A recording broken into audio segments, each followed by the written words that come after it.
पहले हमने पढ़ा था छंद का एक सामान्य परिचय।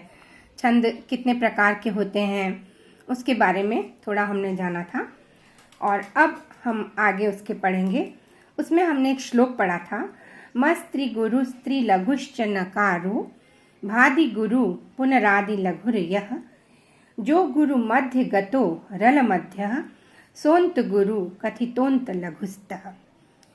जो जितने भी गण होते हैं छंद में, तो उन गणों के बारे में शॉर्ट में इस श्लोक में बताया गया है। मस्त्री गुरु मतलब मगण में 3 गुरु होते हैं। इसी तरह से त्रिलघुश्च नकारो, त्रि मतलब 3, लघु मतलब लघु मात्रा और नकारो मतलब नगण में। इसी तरह से मस्त्री गुरु 3 गुरु होते हैं मगण में, त्रिलघु होते हैं नगण में। और आगे है भादि गुरु पुनरादि लघुर यः। भादि गुरु मतलब भ धन आदि और गुरु, तो मतलब भगण में आदि गुरु मतलब शुरू में गुरु होता है और बाद में भान स जो अपन पढ़ते हैं, य माता राज भान सलगम, उस तरह से उसमें भी देखा जाए तो भा न स मतलब गुरु की मात्रा भा में होती है, आ है, न अ है इसलिए लघु, और स उसमें भी अ है इसलिए लघु। तो भादि गुरु मतलब भगण में आदि गुरु और 2 जो अन्य हैं अक्षर उसमें लघु लघु की मात्रा होगी, गुरु लघु लघु। पुनरादि लघुर यः, इसी तरह से लघु आदि में होगा, किसमें? यगण में।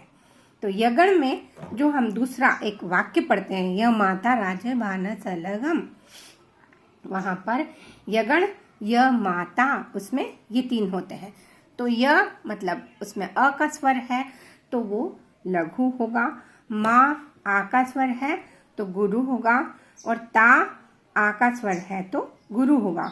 तो पुनरादि लघुर यः मतलब यगण में आदि में पहले अक्षर में लघु होगा और दूसरे दोनों अक्षर में गुरु गुरु, य माता, इस तरह से लघु गुरु गुरु होगा।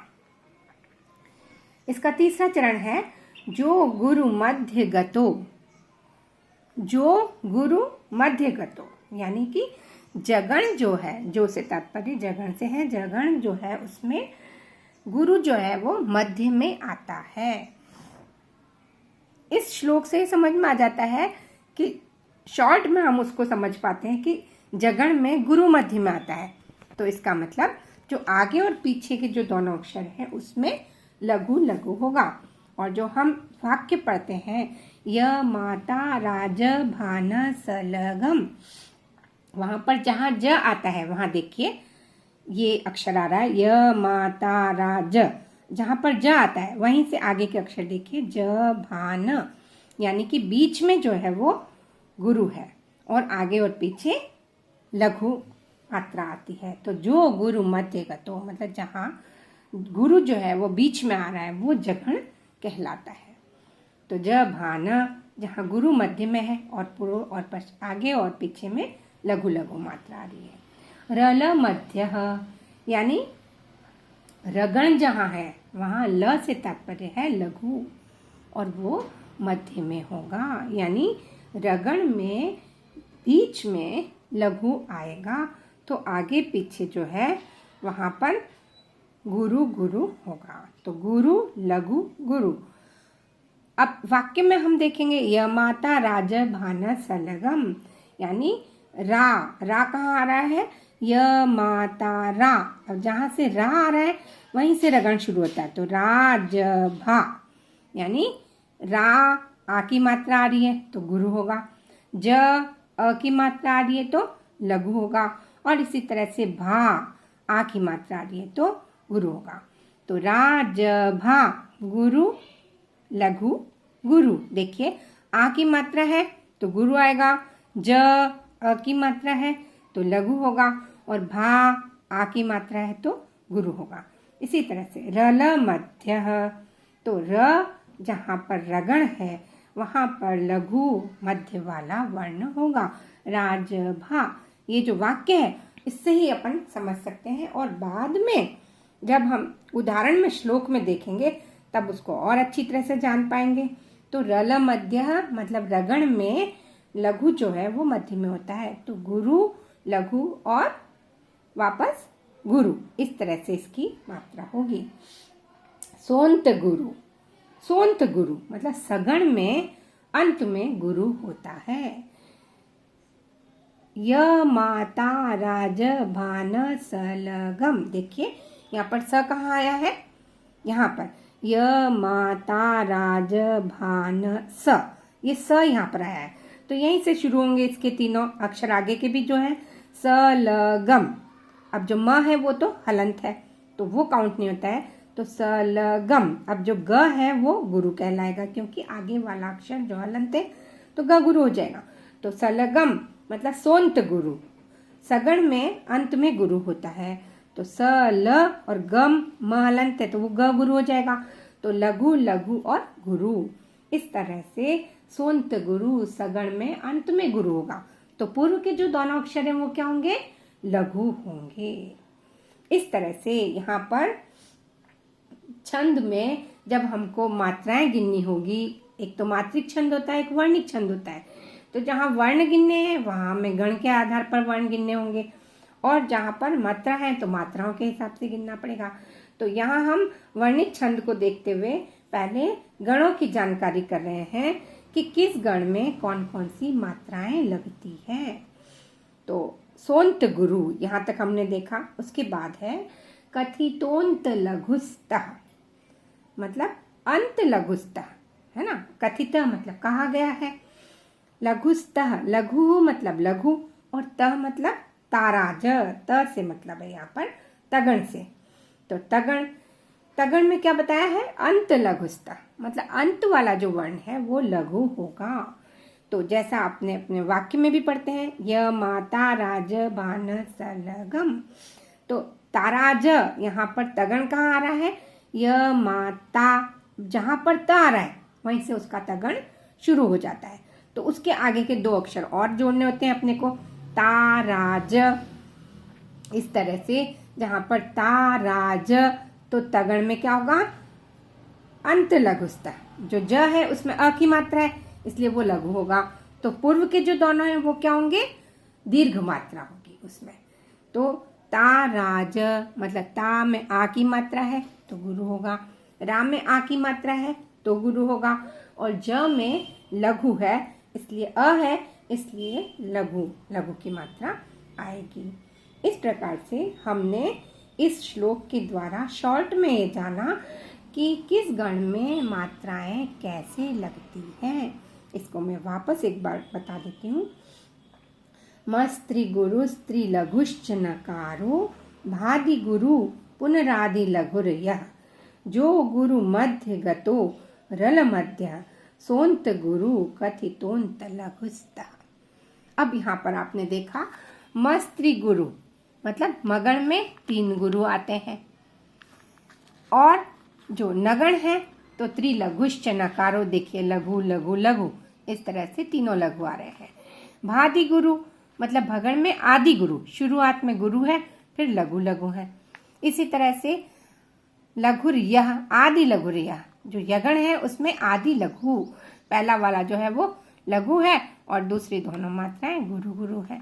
जो गुरु मध्य गतो यानी जगण में मध्य में चला जाता है गुरु, तो बाकी तरफ लघु की मात्राएं होंगी। रल मध्य रगण में लघु जो है वो मध्य में होगा, तो ये शुरू में और अंत में इसके गुरु होंगे आगे पीछे। इसी तरह से सोंत गुरु मतलब जहाँ पर सगण है उसमें अंत में गुरु आता है, देखिए। तो पूर्व में क्या आएंगे, लघु लघु, दो ही तरह की मात्राएं हैं हमारे सामने, लघु और गुरु। और कि कहाँ पर कौन सी आएगी वो हमने पहले ही पढ़ लिया था कि कौन कौन से अक्षर में लघु की मात्रा आती है और कौन कौन से अक्षर में गुरु की मात्रा आती है। सोंत गुरु मतलब जहाँ अंत में गुरु होता है वो सगण होता है, और अंत में लघु होगा तो वहाँ तगण होगा। ताराज अंत में लघु है, देखिए। तो इस तरह से हम इस श्लोक के आधार पर शॉर्ट में याद कर सकते हैं कि मगण में क्या होता है, तीनों गुरु, नगण में क्या होते हैं, तीनों लघु। जगण में क्या होता है, तो जो गुरु मध्यगतो, जहाँ पर गुरु बीच में है वो जगण है। तो सगण किस में होगा, तो सोंत गुरु, मतलब अंत में गुरु होगा तो सगण होगा। इस तरह से हम बहुत सरल तरीके से गण में कौन कौन सी मात्राएं लगती है उसको इस श्लोक के आधार पर जल्दी से कम टाइम में अच्छे से हम श्लोक के ऊपर गण लगा सकते हैं याद करके, और अच्छी तरह से मात्राएं लगाने से हमें बहुत अच्छे नंबर मिल सकते हैं। तो अच्छे नंबर लाने के लिए, पूरे नंबर लाने के लिए हमें इस श्लोक को याद कर देने में आसानी रहेगी कि आप फटाफट इसमें गण और उसकी मात्राओं को लगा सकेंगे, पहचान सकेंगे और पुनः इसको कंफर्म भी कर सकेंगे। उसके बाद लघु गुरु के जो नियम है, जो अब जैसे आधा अक्षर आगे आता है, जैसे जो संयुक्त वर्ण होता है, जो आगे अक्षर आता है आधा, जैसे हमने इसमें भी पढ़ा था, यह माता राज भान सलगम, तो जो म है, ग के आगे जो म आ रहा है, तो वो जो म है उस पर तो कोई मात्रा नहीं लगेगी लघु गुरु की, लेकिन उससे पहले जो ग आया है उसमें वो आधा म इंक्लूड हो जाता है और वो ग क्या हो जाता है, गुरु की मात्रा कहलाती है। इस प्रकार से इसमें हम गण को इस प्रकार से जानते हैं और इस प्रकार से इनमें मात्राएं लगाते हैं। लघु गुरु का ज्ञान मैंने पहले भी आपको बताया था, ह्रस्व स्वर लघु कहलाता है, अ ई उ री री। दीर्घ स्वर गुरु कहलाते हैं, जैसे आ ई उ आदि जो भी है। और लघु का चिन्ह मैंने बताया है, खड़ी लाइन जो इसमें है, 3 नकार में लघु है, ये यहाँ पर नकार लघु, तो ये लघु की मात्रा है। गुरु का चिन्ह, ये गुरु, तीनों गुरु दिखाई दे रहे हैं, ये गुरु का चिन्ह है, इसको अवग्रह भी कहते हैं और ये गुरु का चिन्ह भी कहलाता है। आधे वर्ण को हम नहीं गिनते हैं। और य माता राज भान सलगम, इसमें जो ल और ग है, इसमें ल से तात्पर्य लघु से है और ग से तात्पर्य गुरु से है। इस प्रकार से कुछ अवस्थाओं में लघु वर्ण भी गुरु माना जाता है, उसके कुछ नियम हैं।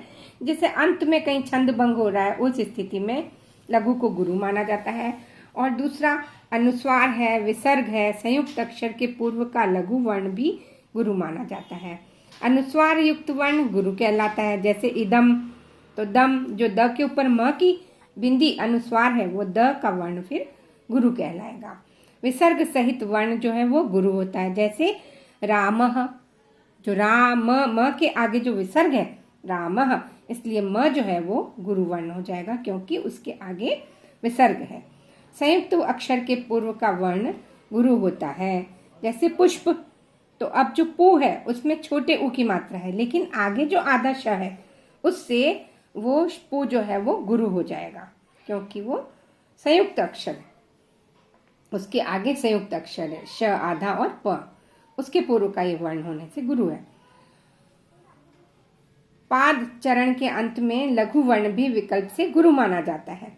तो छंद की अंतिम जो लघु वर्ण है, यदि लघु की आवश्यकता है तो उसे लघु मानते हैं, यदि वहां गुरु की आवश्यकता है छंद भंग होने की स्थिति में तो उसे लघु वर्ण को भी गुरु मानना चाहिए। इस तरह से छंद के संबंध में ये हमने जानकारी प्राप्त की। और यति, यति मतलब विराम, रुकना, अल्प विराम, उसको हम यति कहते हैं। और गति का मतलब प्रवाह, जहाँ पर उसको धारा प्रवाह पढ़ा जाना चाहिए।